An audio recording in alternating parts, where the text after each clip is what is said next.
Let's check out everything that happened in the 32nd and final episode of Feud, starring Bai Lu and Joseph Zheng. And here we are, the final chapter. Thank you for watching all the way through with me.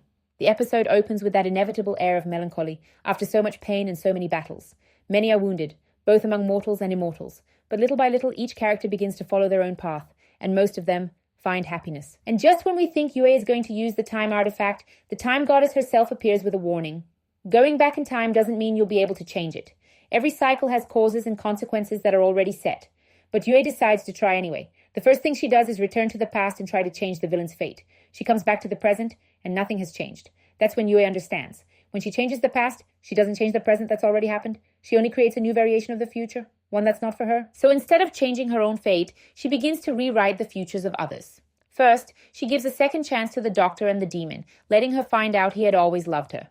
Then she helps the child who would one day lead her sect, the one who sacrificed himself and became Rain. She saves Mang, or maybe a version of herself. She goes back to the day the drought dragon was killed, just before she was sealed, and she tells her past self everything.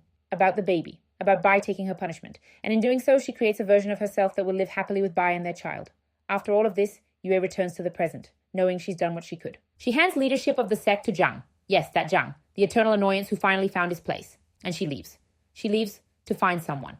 We watch her walk for a long time, across silent, frozen landscapes where time itself seems layered in ice. And then she finds him, Bai, still encased in ice. Or perhaps encased once more. After all, he's an immortal born from balance. Death for him could only mean rebirth.